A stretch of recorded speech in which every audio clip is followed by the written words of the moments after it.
మాత్రమే 75% మంది ప్రజలు బొప్పుడి దగ్గర నుంచి దాదాపు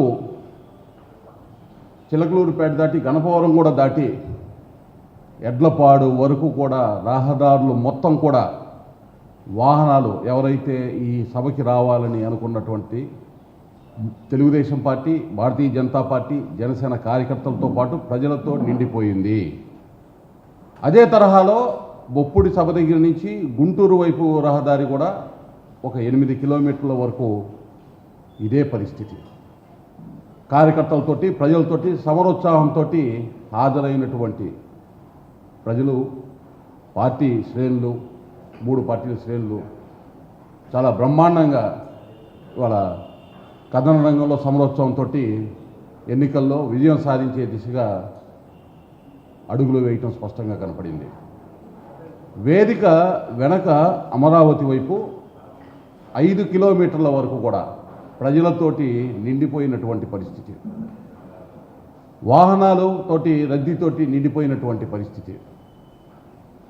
సుమారు 10 లక్షల మంది ప్రజలైతేనేమి, తెలుగుదేశం, బీజేపీ, జనసేన కార్యకర్తలైతేనేమి ఈ యొక్క సభకి హాజరయ్యారు.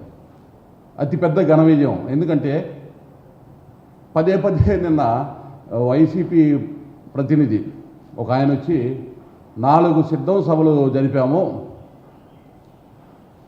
అని ఒక వ్యాఖ్య ఎట్లా చేశారు? 4 సిద్ధం సభలు ప్రభుత్వ ఖర్చుతోటి, ప్రభుత్వ వాహనాలతోటి, డ్వాక్రా మహిళల్ని తెచ్చుకొని మీరు చేసినటువంటి మీ సభలో ప్రజలందరూ గమనించారు. మిమ్మల్ని ఇంటికి పంపించడానికి సిద్ధంగా ఉన్నారు ప్రజలు అనేటటువంటి అంశాన్ని తేటతెల్లం చేయటం జరిగింది.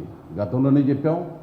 నిన్న ఏదైతే ప్రజాగర్జన సభ, ప్రజాగ్రహం ఏ విధంగా ఉంది అనేది తేటతెల్లమైంది. ఈ ప్రభుత్వం మీద, ఈ రాష్ట్ర ప్రభుత్వం మీద ఎంత ఆగ్రహంగా ప్రజలు ఉన్నారనేటటువంటిది మీరు ఒకసారి కనుక చూసినట్లయితే ఒకే వేదిక మీద ప్రధానమంత్రి నరేంద్ర మోడీ గారు, అలాగే మాజీ ముఖ్యమంత్రి చంద్రబాబు నాయుడు గారు, జనసేన నేత పవన్ కళ్యాణ్ గారు కనపడగానే 2014 ఎన్నికల్లో సాధించిన ఎన్డీఏ విజయానికి మించినటువంటి విజయం 2024లో తథ్యం అనేటటువంటి వాతావరణం స్పష్టంగా కనపడింది. గడిచిన 5 సంవత్సరాలు జరిగినటువంటి అరాచక ప్రభుత్వ పాలన, నిరంకుశ ప్రభుత్వ పాలన, సమాజాన్ని ఏ విధంగా చీల్చి చెండాడినటువంటి పాలన, ఆర్థిక అరాచకాల పాలన, ఏదైతే మద్యం mafia, sand mafia, land mafia, ganja, ఇటువంటి మాఫియాలతోటి ఏ విధంగా అట్టడిగిపోయిందో రాష్ట్రం మొత్తం కూడా ఈ ప్రభుత్వం నేతృత్వంలో ఆ ఆగ్రహం మొత్తం కూడా ప్రజల్లో స్పష్టంగా కనపడింది. రాష్ట్రంలో దుష్ట శిక్షణ, శిష్ట రక్షణ కోసం 3 పార్టీలు కూడా త్రిమూర్తుల్లాగా ఒక శక్తివంతంగా ఏకం అయి ప్రజల్లోకి ముందుకు వచ్చారనేటువంటి భావన నిన్న నెలకొంది. ప్రస్తుతం రాష్ట్రంలో ఉన్నటువంటి ప్రజాకండక, అవినీతి, అరాచక పాలన నుంచి రక్షించుకోవాల్సినటువంటి బాధ్యత ప్రజలందరి మీద ఉందనేటువంటి భావన వ్యక్తమైంది. డబుల్ ఇంజిన్ సర్కార్ ఆవశ్యం అనేటటువంటి మాట సర్వత్రా నెలకొంది. ఒకసారి మీరు కనుక గమనించినట్లయితే మోడీ గారు సంకల్పించినటువంటి వికసిత భారత్లో ఆంధ్రప్రదేశ్ వికాసం కూడా భాగమవ్వాలనేటటువంటి ఏదైతే ఆయన పిలుపుందో దానికి ప్రజలు స్పందించారు. ఇవాళ ఆంధ్రప్రదేశ్లో జగన్ గారి ట్రబుల్ ఇంజిన్ సర్కార్ పోయి అభివృద్ధి, సంక్షేమానికి పెద్దపీట వేసేటటువంటి అంత్యోదయ స్ఫూర్తితో పెద్దపీట వేసే డబుల్ ఇంజిన్ సర్కారు అత్యంత ఆవశ్యం అనేటటువంటి అంశం తేటతెల్లం అయిపోయింది. రాష్ట్రానికి ఇప్పుడున్నటువంటి అవినీతి, అరాచక, విధ్వంసకర పాలన ఏదైతే ఉందో దాని నుంచి కాపాడుకోవాల్సినటువంటి బాధ్యత కలిగిన ప్రతి పౌరుడి మీద ఉందనేటటువంటి అంశం ఏదైతే సర్వత్రా ఏదైతే నెలకొందో నిన్న ప్రజాగర్జన సభతో ఆ యొక్క అంశం ఎవరైతే వచ్చి రాష్ట్రాన్ని కాపాడుకోగలరు, ఈ రాష్ట్ర ప్రజల్ని కాపాడుకోగలరు అనేటటువంటిది అనే అంశం ఒక స్పష్టతతోటి ప్రజలందరికీ కూడా ఒక చుక్కానిలాగా కనపడేటటువంటి చీకటిలో కూడా ఒక చుక్కానిలాగా కనపడి భవిష్యత్తు ప్రయాణానికి నాందిగా ఇది కనపడింది. 2018లో జరిగిన పొరపాటు ఒక్క ఛాన్స్ అంటే ఒక విషపు చుక్కలాగా తయారైపోయినటువంటి పాలన వాళ్ళ రాష్ట్రంలో చూసాం. ఒక్క ఛాన్స్ అన్నటువంటి పాపానికి ఆ ఒక్క ఛాన్స్ ఇచ్చినటువంటి ప్రజలకి చుక్కలు చూపించినటువంటి జగన్మోహన్ రెడ్డికి దిక్కులు పెట్టలేటటువంటి విధంగా నిన్న సభలో మారుమోగినటువంటి నినాదాలు ఏవైతే ఉన్నాయో ఆంధ్రప్రదేశ్ భవిష్యత్తుకి ఏదైతే పాలనా మార్పు తథ్యంగా కనబడుతూ బంగారు భవిష్యత్తు వైపు అడుగులు వేసేదానికి ప్రజలు సంసిద్ధమయ్యారు. నిజంగా ప్రజలు సిద్ధమైంది ఈ ప్రభుత్వాన్ని మార్చడానికి, నిజమైనటువంటి అభివృద్ధి సంక్షేమ పాలన కోసం భవిష్యత్తుని చూసుకోవటానికి ప్రజలు వారంతటా వారు ముందుకు వచ్చేటటువంటి పరిస్థితి ఈరోజు కనపడతా ఉంది. 2019లో మద్యం నిషేధం చేయకపోతే మళ్ళీ ఓటు అడగటానికి రాను అన్నటువంటి పెద్ద మనిషి జగన్మోహన్ రెడ్డి గారు మరి 2019లో ఇచ్చినటువంటి హామీని ఈరోజు ఏం చేశారు? మద్యం లేకపోతే ఆయన ఆ ఆదాయమే లేకపోతే అడుగు వేయలేనటువంటి పరిస్థితి. చివరికి వారికి సంబంధించినటువంటి మద్యం మాఫియాతో కూడుకున్నటువంటి వ్యక్తులతోటి మద్యాన్ని తయారు చేయించేటటువంటి సంస్థలు డిజిటల్ పేమెంట్ లేకుండా దోచుకున్నటువంటి పరిస్థితి, అరాచక మద్యం మాఫియా పేట్రైపోయేటటువంటి విధంగా ఇదేనా మద్యం మాఫియా నేను నిషేధిస్తానని చెప్పినటువంటి హామీ జగన్మోహన్ రెడ్డి గారు? ఈ అంశాలన్నిటికీ సమాధానం చెప్పలేక డొంకతిరుడు కూర్చోబెట్టి అక్కడ సభ అయిందో లేదో కూర్చోబెట్టి ఆస్థాన విలయ విద్వాంసులతోటి అవాకులు చెవాకులు. ఇవాళ ఒకసారి మీరు కనుక చూసినట్లయితే ల్యాండ్ టైటిలింగ్ యాక్ట్ చూడంగానే ప్రజలందరూ కూడా భీతిల్లిపోతున్నారు. సర్వే రాళ్ళని ఆయన బొమ్మలతోటి పోయి రాళ్ళు వేసుకున్నాడు. ఇప్పుడు ల్యాండ్ టైటిలింగ్ యాక్ట్ తెచ్చిన తర్వాత ఏ విధంగా దానికి సంబంధించినటువంటి ప్రజలకి సంబంధించిన భూముల్ని ఏ విధంగా ప్రభుత్వాన్ని అడ్డం పెట్టుకొని కలెక్టర్స్ స్థాయిలో ఉన్నటువంటి జిల్లాలో ఉండేటువంటి వాడిని అడ్డం పెట్టుకొని ఏ విధంగా ఆ భూములు ప్రజల నుంచి లాక్కునేటటువంటి విధంగా ఆ యాక్ట్ ఉందో దాని మీద మాట్లాడి సమాధానం చెప్పేటటువంటి ధైర్యం లేదు. ఇవాళ రాష్ట్రంలో దోపిడీ తప్ప ఆరోగ్యవంతమైనటువంటి వసతులు ప్రజలు కల్పించడంలో విఫలమైనటువంటి ప్రభుత్వం అనేటటువంటి అంశాన్ని స్పష్టంగా మోడీ గారు ఒక మాట అన్నారు. ఈ ప్రభుత్వం మీద ఇంత వ్యతిరేకత ఉంది అనేటటువంటిది ఇక్కడ ఉన్నటువంటి ప్రజల్ని చూస్తుంటే ప్రజల్లో ఉన్నటువంటి ఆ కసి, వాళ్ళు ఏదైతే ఈ ప్రభుత్వాన్ని దించాలనేటటువంటి ఉత్సాహం ఏదైతే కళ్ళలో కనబడుతుందో ఈ ప్రభుత్వ పాలన ఏ విధంగా సాగింది ఈ 5 సంవత్సరాలు అనేది అర్థమవుతుంది అనేటటువంటి మాట వారు మాట్లాడారు. ఇక్కడ చిట్టా చెప్పుకుంటా పోవాలంటే రోజులు చాలవు. అభివృద్ధిలో అట్టడుగునకు వెళ్ళిపోయింది, వెనకబడిపోయింది ఆంధ్రప్రదేశ్. వికసిత భారత్ ఏదైతే ఉందో మా సంకల్పం దానికి సుదూరంగా ఉంది ఈ 5 సంవత్సరాల్లో పాలన. ఈ వికసిత ఆంధ్రప్రదేశ్ని వికసిత భారత్లో మమేకం చేసేదానికి రాబోయే 5 సంవత్సరాలు అభివృద్ధి ఏ విధంగా చేయాలనేటటువంటి దాని మీద ఎన్డీఏ పనిచేస్తుందనేటటువంటి ఉద్దేశాన్ని గౌరవ ప్రధాని నరేంద్ర మోడీ గారు తెలియజేశారు. ఏ విధంగా ఇక్కడి నుంచి శాసనసభ్యుల్ని కానీ అలాగే ఎంపీలని గెలిపించుకోవడం ద్వారా డబుల్ ఇంజిన్ సర్కార్ని ఏ విధంగా వేయాలనేటువంటి స్ఫూర్తిని ఆయన చాటారు. ఇక్కడ రైతుల గురించి మాట్లాడే ధైర్యం లేదు జగన్మోహన్ రెడ్డి గారికి. రైతు బీమా ప్రీమియం సకాలంలో చెల్లించుకోకపోవటం వల్ల నష్టపోయినటువంటి రైతులకి నష్టపూర్తి చేయనటువంటి వీళ్ళు రైతుల గురించి ఏ విధంగా వీళ్ళు మేము రైతు బంధువు ఇస్తున్నాము లేకపోతే రైతుల్ని ఆదుకుంటున్నాము అని చెప్పేటటువంటి మాట చెప్తున్నారు అనేటువంటి అర్థం కనబడి కిసాన్ సమ్మాన్ నిధి కింద చాలా స్పష్టంగా చెప్పారు ప్రధానమంత్రి గారు. 50 లక్షల కుటుంబాలకి ఆంధ్రప్రదేశ్లో కిసాన్ సమ్మాన్ నిధి 6,000 రూపాయలు ఇస్తూ దాంతోపాటు 15,000 కోట్ల రూపాయలు ఎరువులకి కింద ఏదైతే ఉందో కేంద్ర ప్రభుత్వం ఇస్తున్నటువంటి సబ్సిడీ దాదాపు 2,000 రూపాయలు ఒక్కొక్క బ్యాగ్కి సబ్సిడీ ఇస్తున్నటువంటి పరిస్థితి. అలాగే గరీబ్ కళ్యాణ్ అన్న యోజన కింద కేంద్ర ప్రభుత్వం 2,67,00,000 మందికి ఉచితంగా బియ్యం ఇస్తున్నటువంటి పరిస్థితి. పిఎం ఆవాస యోజన కింద 25 లక్షల గృహాలు ఇచ్చి 10 లక్షల గృహాలు పూర్తి చేసినటువంటి అంశాన్ని ఆయన ఆంధ్రప్రదేశ్కి సంబంధించి గుర్తు చేయడం జరిగింది. జల్ జీవన్ మిషన్ కింద 95 లక్షల గృహాలు ఆంధ్రప్రదేశ్లో ఉంటే ఇప్పటికి 70 లక్షల గృహాలకి పూర్తి అయ్యేటటువంటి పరిస్థితి ఏదైతే ఉందో కేంద్ర ప్రభుత్వం తీసుకున్నటువంటి ఆ పథకం దానికి సంబంధించినటువంటి మ్యాచింగ్ గ్రాంట్లు సకాలంలో ఇవ్వబోవటం వల్ల ఆంధ్రప్రదేశ్ నుంచి కొంత ఆలస్యం కావటం.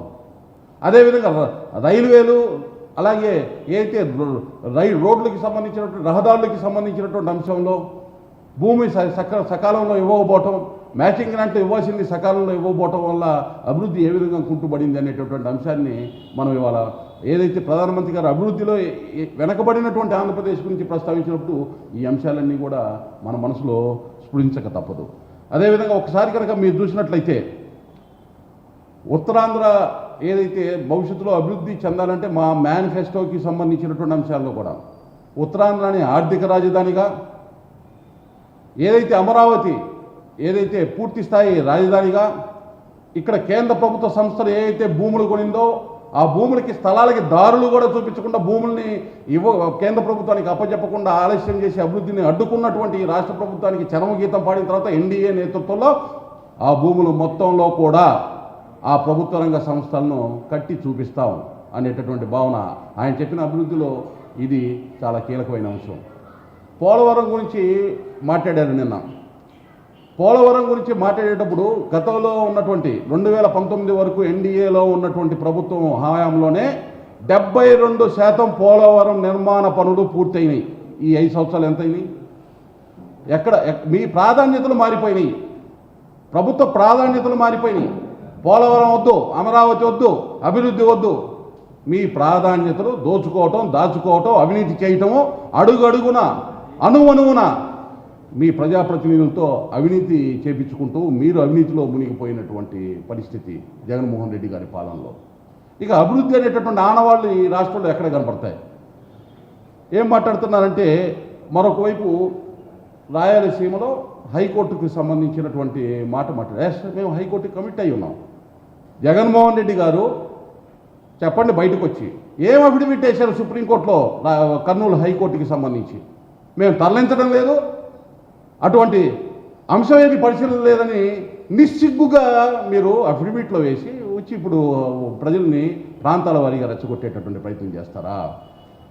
ఉత్తరాంధ్రలో ఏదైతే ఎగ్జిక్యూటివ్ క్యాపిటల్ అని మోసం చేసి ఋషికొండకి బోడికొండ కొట్టి కోర్టు దగ్గరికి వెళ్ళి ఏం చెప్పారండి? ఇది క్యాపిటల్ కాదు, ఇక్కడ క్యాపిటల్ మేము తరలించట్లేదు అనేటటువంటి పోయి సుప్రీంకోర్టులో అఫిడవిట్లు వేస్తారు, మాట్లాడతారు. ఇక్కడ ప్రజల దగ్గరకు వచ్చేటప్పుడు మాట్లాడే మాటలు ఈ మాటలు మాట్లాడతారు మీరు. విశాఖ రైల్వే జోన్కి సంబంధించి మధుర వలసలో 52 ఎకరాలు ఇవ్వడానికి ఎంత సమయం పట్టింది? ప్రకటన ఎప్పుడు వచ్చింది? దానికి బదలాయింపు కావాల్సినటువంటి రెవెన్యూ డిపార్ట్మెంట్ నుంచి ల్యాండ్ ఏదైతే బదలాయింపు జరగాలో జరిగిందా? కన్స్ట్రక్షన్ చేయడానికి ఆమోదయోగ్యమైనటువంటి స్థలం మీరు ఇచ్చారా? దానికి కావాల్సినటువంటి అనుమతులన్నీ పూర్తయ్యేటటువంటి విధంగా చేశారా? మీ బాధ తట్టుకోలేక విశాఖ రైల్వే జోన్కి సంబంధించి గత సంవత్సరం ఈ సంవత్సరంలో బడ్జెట్లో కేటాయింపు చేసి అక్కడ ఉన్నటువంటి రెవెన్యూ డివిజన్లోనే కార్యకలాపాలు ప్రారంభించడం జరిగింది, పూర్తి స్థాయి భవనాలు లేకుండా. దాని గురించి ఇక్కడికి వచ్చి మాట్లాడతారు. పదే విశాఖ స్టీల్ ప్లాంట్ గురించి మీ బండారం ఇవాళ బయట పెడతాను.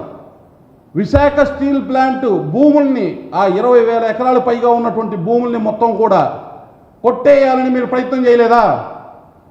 మీకు చీఫ్ సెక్రటరీగా ఉన్నటువంటి ఎల్వి సుబ్రహ్మణ్యం గారిని జగన్మోహన్ రెడ్డి గారు పదే విశాఖ స్టీల్ ప్లాంట్ అన్నా ఇది పొల్యూటెడ్ ఇండస్ట్రీ కదన్నా అన్నారా లేదా?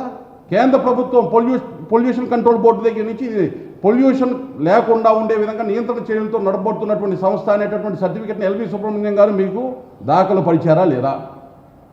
అయినా మళ్ళీ ఇంకొకసారి అన్నా నువ్వు సరిగా గమనించట్లేదు, అది పొల్యూటెడ్ ఇండస్ట్రీ కదన్నా అని అన్నారా లేదా? మళ్ళీ కేంద్ర ప్రభుత్వం దగ్గర నుంచి వచ్చినటువంటి సర్టిఫికేట్ ఏదన్నా కొంచెం అటు ఇటు ఉందేమో రాష్ట్ర పొల్యూషన్ బోర్డు దగ్గర నుంచి సర్టిఫికేట్ తెచ్చి దాని పొల్యూషన్ మొత్తం కూడా కంట్రోల్ అయ్యేటటువంటి విధంగా ఉందనే సర్టిఫికేట్ మీ దగ్గర పెట్టారు లేదా? మళ్ళీ నేనేం చెబుతున్నారో నీకు అర్థం కావట్లేదన్నా అని ఎల్వి సుబ్రహ్మణ్యం గారిని అన్నారా లేదా? మీ భావన ఏంటి? వ్యక్తపరిచారా లేదా? ఆ భూమి కేంద్ర ప్రభుత్వ రంగ సంస్థది, కేంద్ర ప్రభుత్వానికి హక్కుగా ఉన్నటువంటి భూమిని అక్కడ ఆ స్టీల్ ప్లాంట్ని పీకేసి ఆ ల్యాండ్ మొత్తాన్ని లాగేయాలనేటటువంటి కుట్రకు పడినారా లేదు? మీరు ఎల్వి సుబ్రహ్మణ్యం గారు ప్రైవేట్ సంభాషణలో నాకు స్పష్టంగా చెప్పినటువంటి మాట ఇది అసలు రంగు. విశాఖ స్టీల్ ప్లాంట్ వెనకాల ఉన్నటువంటి అసలు రంగు ఇది. ముసలి కన్నీరు గారుస్తారు ఇక్కడ. ఏం జరిగింది విశాఖ స్టీల్ ప్లాంట్లో?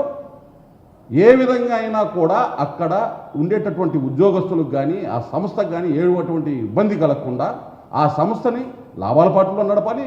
అదేవిధంగా అక్కడ ఉండేటటువంటి ఉద్యోగాలు చేసుకునేటువంటి ఉద్యోగస్తులందరికీ కూడా ఎవరికి కూడా ఉద్యోగ భద్రతకి ఇబ్బంది లేకుండా చేయాలి, అక్కడ ఉండేటువంటి వనరులు కాపాడాలనేటటువంటి ఒక సంస్కారవంతమైనటువంటి ఆలోచనతో కేంద్ర ప్రభుత్వం ఉంది. పదే మాట్లాడతారు డిజిన్వెస్ట్మెంట్ అని. నరేంద్ర మోడీ గారు 2014లో ప్రభుత్వంలోకి వచ్చేటప్పటికి నికర విలువ ప్రభుత్వ రంగ సంస్థల కేంద్ర ప్రభుత్వ రంగ సంస్థల నికర విలువ 9 లక్షల కోట్ల రూపాయలు మాత్రమే. నష్టాలతో అనేక సంస్థలు నడుస్తూ ఉన్నాయి. ఆన్ రికార్డ్ ఈరోజు 20 లక్షల కోట్ల నికర విలువ కేంద్ర ప్రభుత్వ రంగ సంస్థల యొక్క నికర విలువ 20 లక్షల కోట్లు. దాదాపు చాలా కేంద్ర ప్రభుత్వ రంగ సంస్థలు లాభాల బాటలోకి తీసుకొని రావడం జరిగింది. మీరందరూ ఏ రోజు చూసినా కానీ మీ ప్రయత్నం ఏంటంటే ఏదో ఒక రకమైనటువంటి అలజడితోటి మీడియాలో హెడ్లైన్లో ఉండాలి. నరేంద్ర మోడీ గారి డెడ్లైన్ ఏంటంటే సంక్షేమము, అభివృద్ధి నిర్ణీత కాల వ్యవధిలో పూర్తి చేయాలనేటటువంటి పాలన నరేంద్ర మోడీ గారిది. మీరు ఒకసారి గమనించినట్లయితే అనేక రకాల ప్రభుత్వ రంగ సంస్థలు, ముఖ్యంగా నేషనల్ హైవే అథారిటీ ఆఫ్ ఇండియాని ఒక్కసారి మీరు తీసుకోండి. రుణాలు సేకరించిన దానికి 2 రెట్లు ఆస్తుల కల్పన జరిగింది. తీసుకున్న రుణాలని సకాలంలో చెల్లించిన తర్వాత కూడా అత్యధిక డివిడెండ్ షేర్ హోల్డర్స్కి ఇచ్చేటటువంటి సంస్థగా ఒక కార్పొరేషన్ నడుస్తుంది. ఆదర్శంగా తీసుకుంటే అట్లాంటి కార్పొరేషన్ని ఆదర్శంగా తీసుకోండి. ఇవాళ మీరు పోలవరానికి సంబంధించి కూడా ఎత్తు ఏదైతే 45 అడుగుల దగ్గర మొదటి దశలో పూర్తి అవ్వడానికి అయ్యేటటువంటి వ్యయము ఏదైతే ఉందో అదనపు వ్యయాన్ని కేంద్ర ప్రభుత్వం భరాయిస్తాననేటటువంటి ఆమోదం తెలిపిన దానికి సంతోషం వ్యక్తపరుస్తున్నాను, ఆహ్వానిస్తున్నానని జగన్మోహన్ రెడ్డి గారు అన్నారా లేదా? మీకు చేత కావట్లేదు. అక్కడ ఉన్నటువంటి డయాఫ్రమ్ వాళ్ళు ఏమైందో కొట్టుకుపోయిందో తెలియదు, అక్కడ రివిట్మెంట్ల పరిస్థితి ఏంటో తెలియదు. మీరు సకాలంలో అది పూర్తి చేయకపోవటం వల్ల, ఆ ఆలస్యం అవటం వల్ల ఏదైతే ఈ రక్షణగా కట్టబడినటువంటి ఈ యొక్క నిర్మాణాలు కూడా వాటి కాల వ్యవధి పూర్తయ్యి అదనపు భారం పడేటటువంటి పరిస్థితి కనబడతా ఉంది. మీ చేతగానితనాన్ని అవతల రుద్దడం ఎందుకు? ఒక్కసారి మీకు గుర్తు చేస్తున్నాను, ప్రభుత్వాలు వ్యాపారాలు చేస్తాయండి. ప్రభుత్వాలు వ్యాపారాలు చేస్తాయి. జగన్మోహన్ రెడ్డి గారు పోలవరానికి సంబంధించే రివైజ్డ్ ఎస్టిమేషన్ జరిగేటప్పుడు, ఉత్తర ప్రత్యుత్తరాలు జరిగినప్పుడు కేంద్ర ప్రభుత్వంతో ఏదైతే విశాఖపట్నానికి 20 టీఎంసీల నీరు పోలవరం నుంచి ఇండస్ట్రియల్ పర్పస్కి, హౌస్ హోల్డ్స్కి ఏదైతే 20 టీఎంసీల నీరు పంపించేదానికి సంబంధించి ఆ వ్యయము ఏదైతే ఇరిగేషన్ కంపోనెంట్ కాదు కాబట్టి, అది ఇండస్ట్రియల్ నీడ్ కాబట్టి దానికి సంబంధించినటువంటి అంశంలో కొంత ప్రతిష్టంభన ఉంది. ఆ ప్రతిష్టంభన ఉన్నప్పుడు మీరు రాసిన లేఖ ఏంటో తెలుసా కేంద్ర ప్రభుత్వానికి?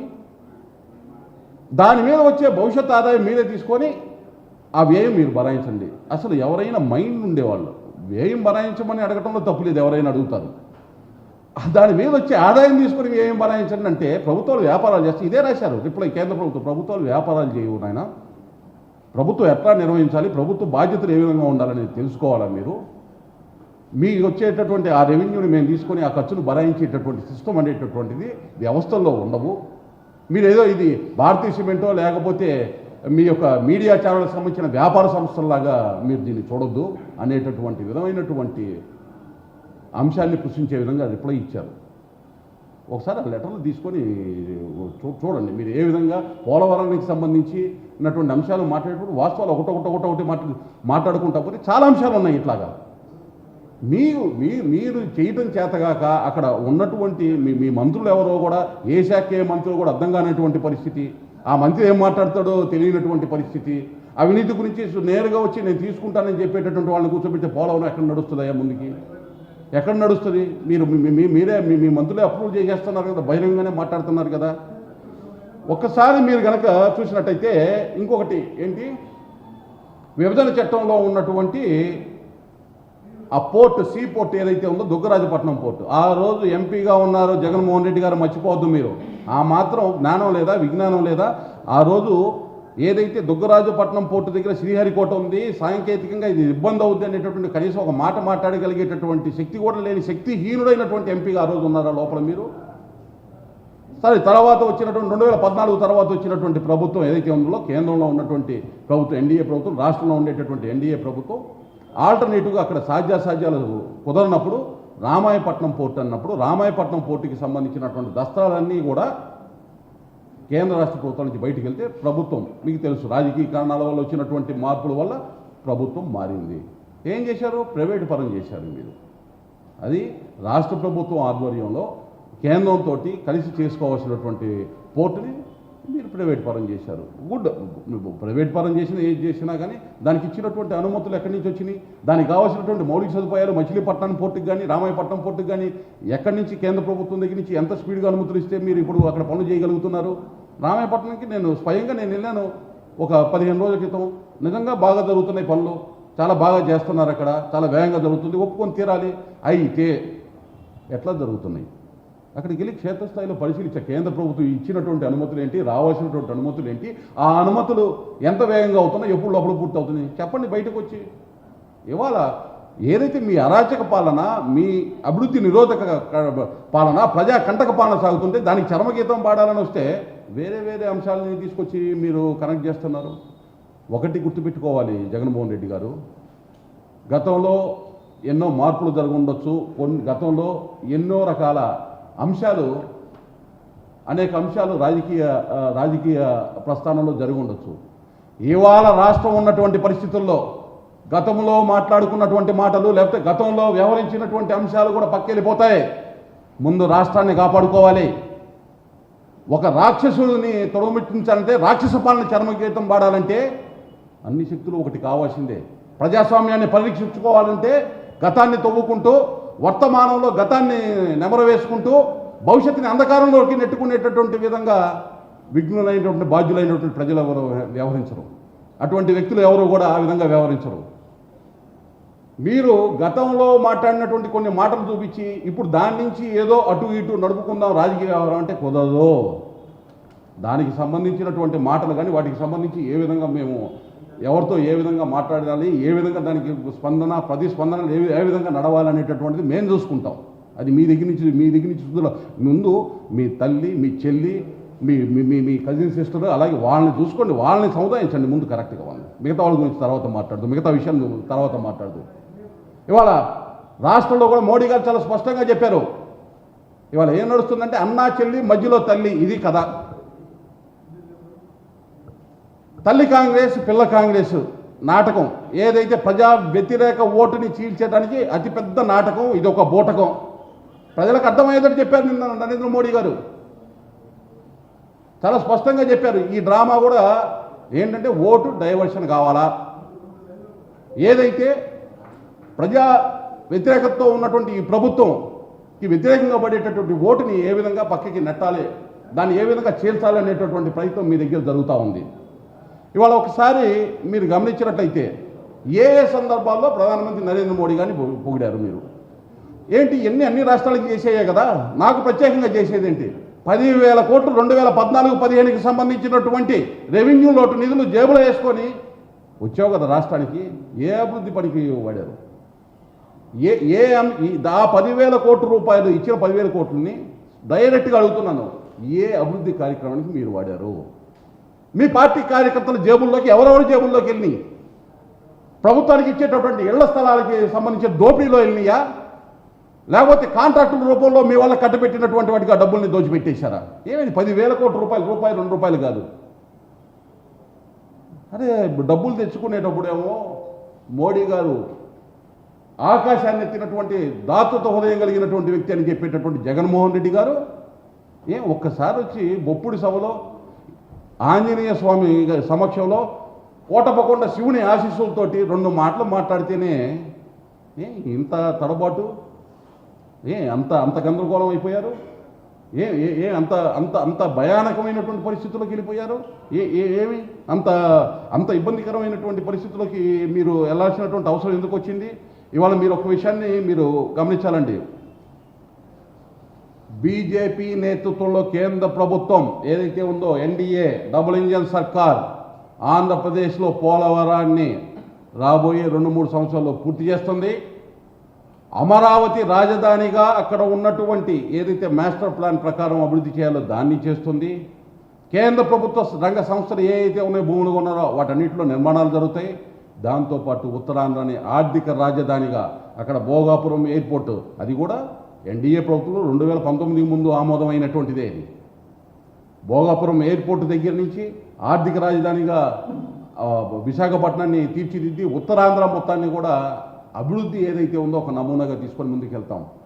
అలాగే రాయలసీమ ఎలక్ట్రానిక్ అండ్ ఆటోమొబైల్ హబ్గా 2019 ముందు అంకురార్పణ జరిగింది. మీ ప్రభుత్వం వచ్చాక మీ ఎంపీ చేసిన నిర్వాహకానికి కియా సంస్థ ఎటుపోయేటటువంటి పరిస్థితి, ఎంత గందరగోళమై కేంద్ర ప్రభుత్వం వాళ్ళని కాపాడుకోవాల్సిన పరిస్థితి వచ్చింది. మీ వ్యవహార శైలితో ఎంతమంది పారిశ్రామికవేత్తలు ఇక్కడి నుంచి పారిపోయారు? ఇవాళ రాయలసీమని మేము ఇక్కడి నుంచి చెప్తున్నాం, automobile and electronic capital of ఆంధ్రప్రదేశ్గా తీర్చిదిద్దుతాం. నిజంగా పారిశ్రామికీకరణ, యువతకి ఉద్యోగ ఉపాధి అవకాశాలు కల్పించాలనేటటువంటిదే మీ జయమైతే విశాఖ చెన్నై ఇండస్ట్రియల్ కారిడార్లో అప్రూవ్ చేసిన 5 ఇండస్ట్రియల్ కారిడార్ని ఎందుకు అటకెక్కిచ్చారు జగన్మోహన్ రెడ్డి గారు? 2 నిమ్జులు, ఒకటి కనిగిరి, 2 ఏర్పేటలో ఇచ్చినటువంటి 2 నిమ్జులు ఏ అయితే ఉన్నాయో అడుగు ముందుకు వేపించలేకపోయారు కదా జగన్మోహన్ రెడ్డి గారు. ఇంకా మాట్లాడతారు. కుప్పం దగ్గరికి వెళ్ళి అద్దెకి తెచ్చిన గేట్లు పెట్టి 2 రోజుల్లో నవ్వులు పాలయ్యారే. వెలుగొండ దగ్గరికి వెళ్ళి జాతికి అంకితం ఫ్యాక్ట్ ఫైండింగ్ కమిటీ వెళ్ళాం, మొత్తాన్ని వాస్తవాల్ని బహిర్గతపరిచాం, మొత్తం కూడా మీడియాను మాతో పాటు తీసుకెళ్లి బహిర్గతపరిచాం.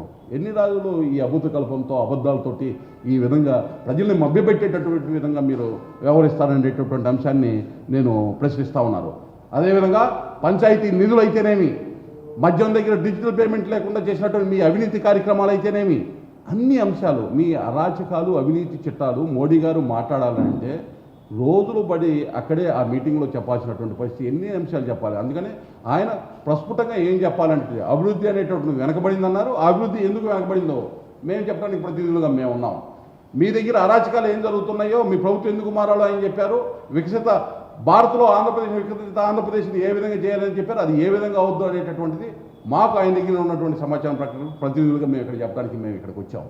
చాలా స్పష్టంగా మహిళలకి సంబంధించి కూడా కేంద్ర ప్రభుత్వం ఏదైతే డ్వాక్రా గ్రూపులకు కానీ, వాళ్ళకి ఇచ్చేటటువంటి రుణాలకి సంబంధించి కానీ, వాళ్ళకి ఇచ్చేటటువంటి రాయితీలకు కానీ, లాక్పతి దీదీస్ 13.5 లక్షల మంది తయారైతే అది కేంద్ర ప్రభుత్వానికి సంబంధించినటువంటి సబ్సిడీతోటి ఇచ్చినటువంటి రుణాలు అయ్యి, పిఎం స్వానిధి 4 లక్షల మంది పైగా ఇవాళ పిఎం స్వానిధి కింద వీధి వ్యాపారస్తులు తీసుకున్నది కేంద్ర ప్రభుత్వం ఇచ్చినటువంటి స్కీమ్. అది దానికి పేర్లు మార్చుకొని స్టిక్కర్లు వేసుకొని మీ ఇంటి పేర్లు మీ చుట్టూతా ఉండేటటువంటి మీ వాళ్ళ పేర్లు పెట్టుకునేటటువంటి పని తప్పితే ఏదైనా స్టిక్కర్లు సీఎంగా మిగిలిపోయారు. కానీ ఎక్కడైనా ఒక్క అంశంలో అయినా స్పష్టంగా మీరు ఏదైనా ప్రజల దగ్గరకు వచ్చి బయటకు వచ్చి నేను ఇది చేశానని చెప్పే ధైర్యం, దమ్ము ఉందా? అన్ని అబద్ధాలు, అభూత కల్పంతో మాట్లాడటం. ఇవాళ రాష్ట్రంలో జాతీయ రహదారులు కానీ రైల్వేలకి మీరు మ్యాచింగ్ గ్రాంట్ ఇవ్వలేదు, అభివృద్ధి కుంటుపట్టడానికి మూల కారణమైంది. అలాగే ఇవాళ ఏదైతే కాంగ్రెస్ విషవృక్షంలో నుంచి వచ్చిన విత్తనమే జగన్మోహన్ రెడ్డి గారు, ఆ అవినీతి మొక్కతో ప్రారంభమైనటువంటి ప్రస్థానం ఇది ఒక ఓడలు ఊరినటువంటి అవినీతి మహావృక్షంగా ఉంది. దాన్ని ప్రకటించి వేయకపోతే రాష్ట్రానికి, దేశానికి కూడా ప్రమాదం అనేటటువంటి అంశాన్ని గుర్తించేటటువంటి పరిస్థితి ప్రజల దగ్గర స్పష్టంగా ఉంది. కాబట్టి భవిష్యత్తులో రాబోయే ఎన్నికల్లో 2024లో స్పష్టంగా ఎన్డీఏ డబుల్ ఇంజన్ సర్కార్, ఏక్ బార్ ఢిల్లీ మే మోడీ సర్కార్, మళ్ళీ ఇంకొకసారి ఆంధ్రప్రదేశ్లో ఎన్డీఏ సర్కార్, ఆంధ్రప్రదేశ్ అభివృద్ధికి, సంక్షేమానికి నాంది రేపు 2024లో మళ్ళీ కూడా ఎన్డీఏ ప్రభుత్వంలో ప్రారంభమై ఈ అరాచకాలు ఏదైతే జరుగుతున్నాయో, అవినీతి జరుగుతుందో ఆ మకిలీని తొలగించేటటువంటి ప్రభుత్వాన్ని ఏర్పాటు చేయడానికి చేస్తూ ఉన్నాం. ఏదైనా ఉంటే వాస్తవాలు మాట్లాడండి. వ్యక్తిగతంగా చేసే విమర్శలకు మీకు ఎవరికి కూడా సమాధానం ఒకటి కూడా మేము ఇవ్వం. వ్యక్తిగతంగా మాట్లాడే మాటలకి మరొకసారి చెప్తున్నాను, ఇప్పుడు కలయిక అనేది ఆవశ్యము. మీరు చెప్పేటటువంటి ట్రాప్లో ఏదో కొని చేసేటటువంటి పరిస్థితి అయితే ఏమి ఉండదు. ఇవాళ ఈ కలయిక రాష్ట్రాన్ని కాపాడుకోవటానికి అవసరము, ఆంధ్రప్రదేశ్ వికాసానికి అవసరము.